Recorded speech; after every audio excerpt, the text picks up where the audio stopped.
Hi, I'm Dave, welcome to the channel, and welcome to part 2 of the Pioneer Legend kit build.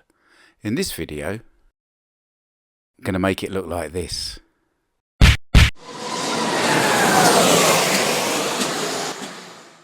So in the first part of this video series, I took a Pioneer Legends white kit and built the chassis.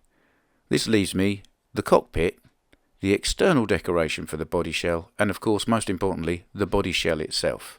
Now, full disclosure here, I've never done this before, so I didn't really know what I was doing, but having never built a chassis before, I thought I'd put myself on a crash course. So I did that, and now I'm going to put myself on a crash course for learning how to paint with an airbrush. I bought a cheap airbrush kit, airbrush, compressor and so on, off eBay, and some Vallejo paints because Nico Slot Card Dude recommended those as a starting point, and a can of clear acrylic lacquer, and some decal sheets. So I thought we'd have a go. So the first thing I did was degreased the shell and then painted it with some rattle can white primer, which you've seen me do that a load of times before, so I didn't think we needed to worry about that. I did have a vague plan of what I wanted to do with this car, and I kind of want it red and grey and black because that's kind of the Slot R logo kind of colours. And I started by spraying it with a bit of metallic red. Now, this didn't work out as well as it could have done, and with hindsight, I should probably have painted it with base red before I put the metallic red over the top because it kind of came out a bit pink. But there it is. It looks red in this, and I'm sorry it's a bit blurry. I've got a bit close with the camera. But actually, it is a little bit pink. It has to be said. But I was persevering with it at this point. So there it is, sprayed with a metallic, and then I put some clear acrylic coat over the top. And then, disaster. I made a rookie error. I didn't leave it 24 hours before I tried to mask it up to put some more colours on it. And when I pulled the masking tape away to adjust it, as you can see, it pulled the lacquer off the top. And that really wasn't good. So it ended up in a bath of isopropanol, 99.9% for about 4 hours, and I scrubbed it with a toothbrush, and as you can see, the body shell came up nice and clean again. The great thing about painting is there's an undo. So we started over again. More white primer on the clean body shell. And this time, I sprayed some solid red, not metallic red, on first. So I had a proper base coat, and it was a very deep red before I applied the metallic.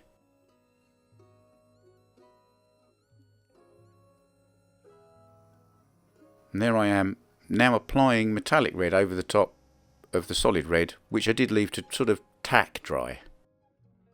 Then I clear coated it, and I actually waited 24 hours before I put some masking tape on it. And I put some masking tape, just regular masking tape, 3M masking tape, round the top, with the intention of spraying the rest of it. I thought maybe silver, but then maybe black, and then maybe a fade. So I kind of covered it all in silver first.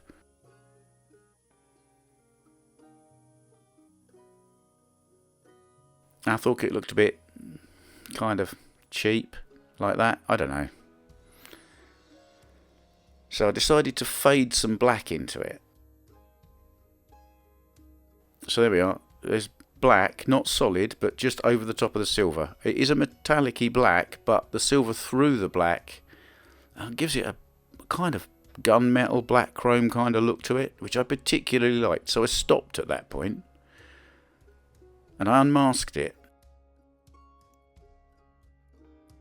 And once I'd unmasked it, I wasn't that happy with it, actually. I mean, you know, it's a nice kind of metallic black grey, and it's a nice metallic red, but it's a bit jarring, isn't it? I don't know. I just wasn't happy. I think it needed to be a bit lighter, so I masked it back up again. Smashed a load more silver over the front wings. And tried to fade it out a bit more. So it was a bit more of an obvious fade from silver at the front towards black at the back.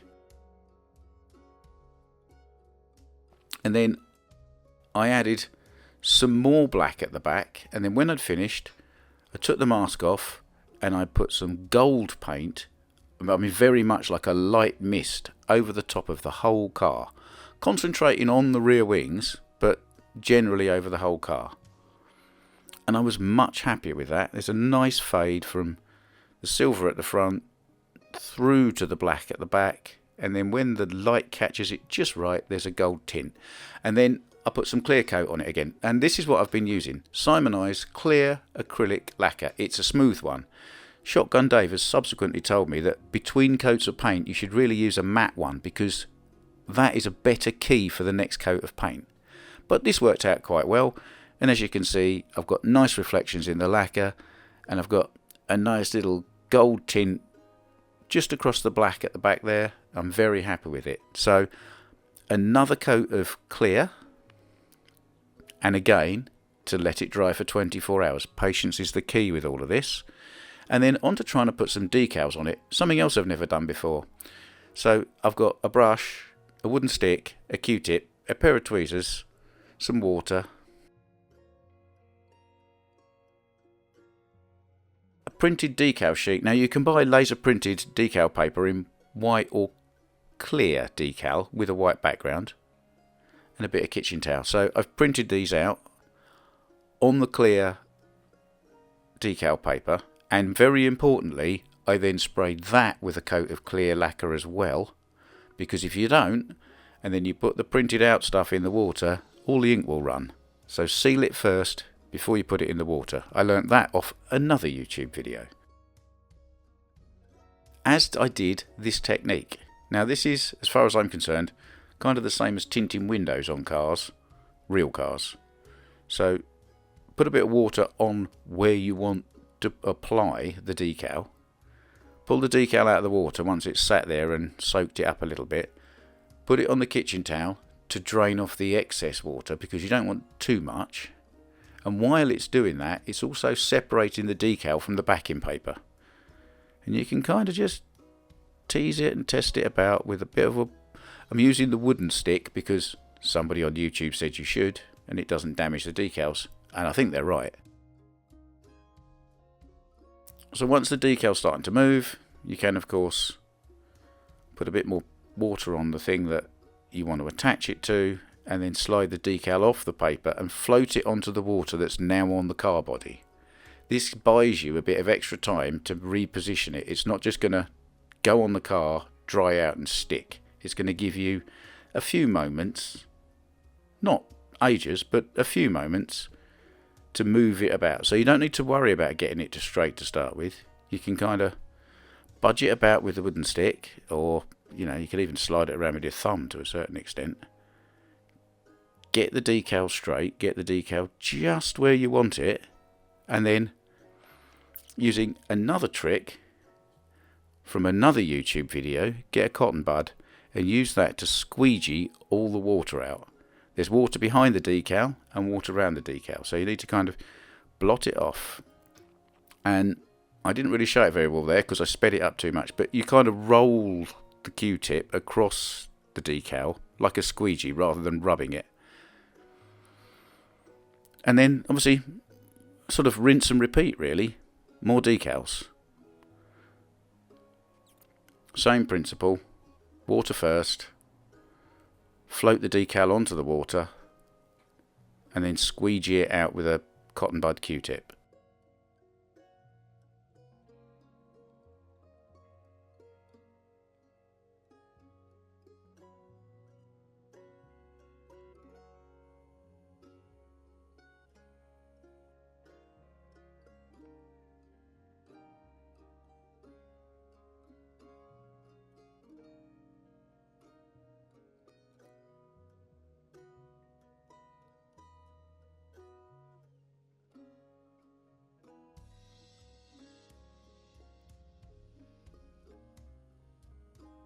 And one on the roof as well. I didn't want to put one on the doors because I kind of liked the fade, and therefore sticking a white roundel on a door with a number on it, not really for me aesthetically. Now of course 72, I've used 72 because that's the year I was born, so that's my number.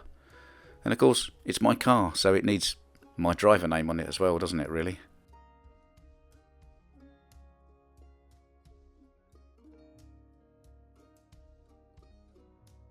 And again, same thing, water on the car, float the decal on, move it around, get it where you want it,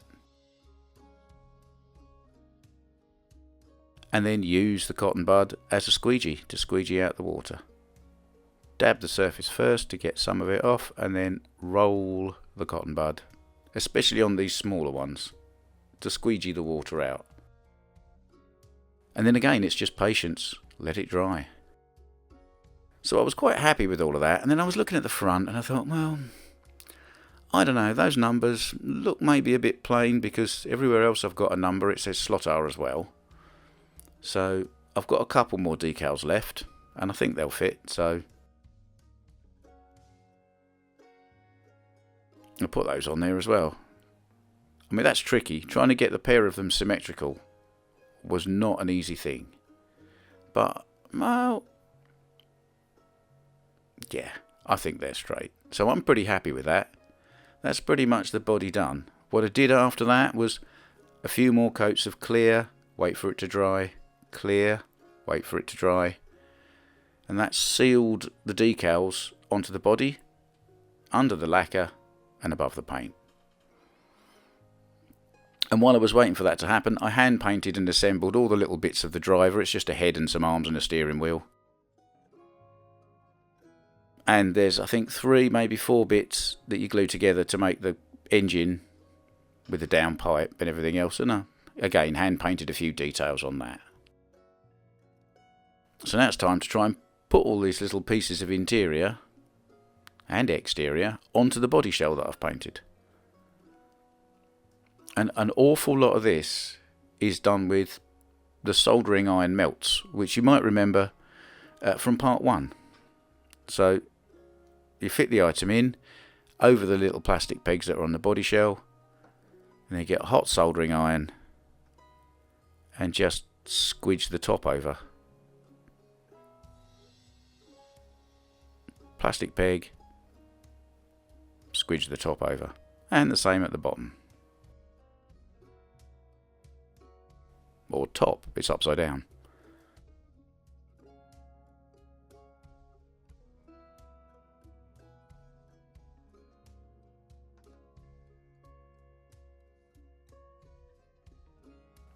So that's a screen grill in, and then it's kind of the same process with the front grill.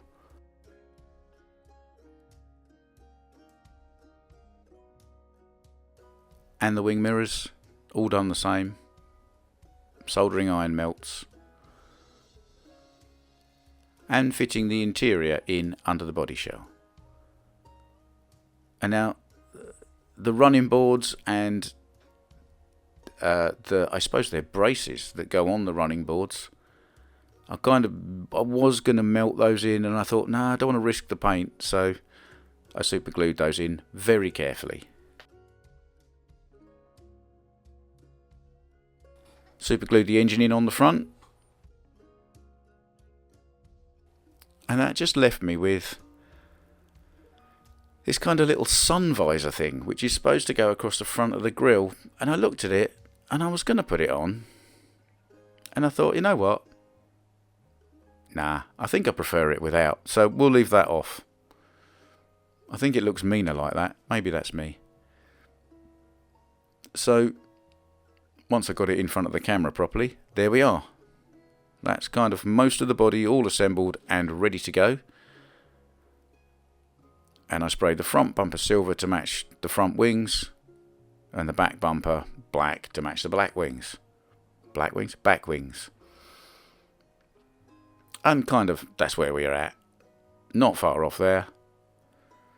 So let's put it on the turntable in some proper light and look at it in all its glory.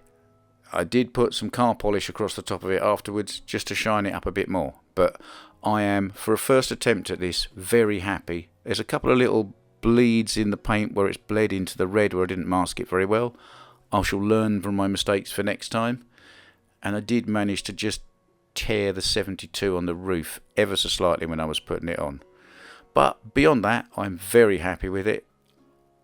You know, I was learning to use an airbrush, and I thought, well, might as well swing for the fence and see what happens. So, two-tone masked, and then a two-tone fade from front to back with metal flake and overspray gold, And yeah, I just tried all the difficult things. And it turns out, if you try something you've never done before, sometimes you find out you're quite good at it, and you wonder why you didn't try it years ago. And I've now got to the point where I think I want to paint everything I own. This has become a bit addictive. I could do this a lot. There's a few more details as a montage. All the angles, as they say. And of course, it's a race car. Got to try and race it. Now, this is, of course, just a Pioneer Legend with an upgraded guide at the moment. I haven't trued the tyres, I haven't done anything. I've just put it on the track to give it a go because it looked great and I wanted to run it. And, you know, it did as well as my other Pioneer Legends did before I did things like truing the tyres and tuning them up a little bit. It's a lot of fun, as they all are. I mean, you know, you don't have to get a white kit and do it. Just, you can see there's two more in the foreground there. Just get a Pioneer Legend. They're hilarious. It's not the quickest thing in the world. It's never going to set the track alight. But you will enjoy driving it. Much like the Nico supercar as well.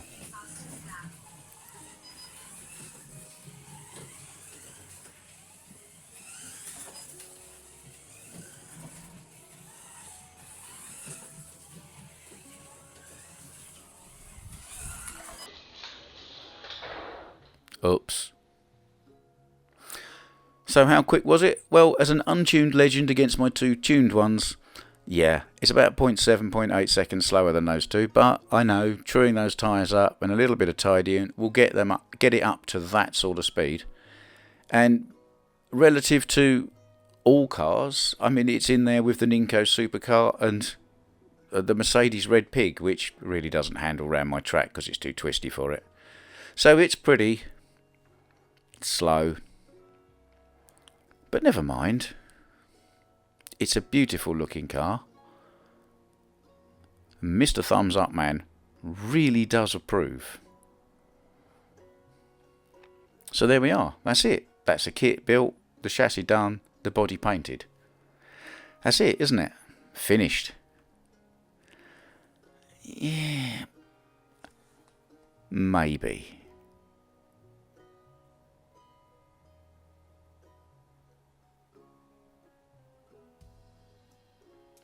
As always, thanks for taking the time to watch one of my videos. If you liked it, you'll find a button specifically for that. And please subscribe to the channel and hit the bell. It really does help. And I'll see you next time, when we'll try and make this car go a little bit faster.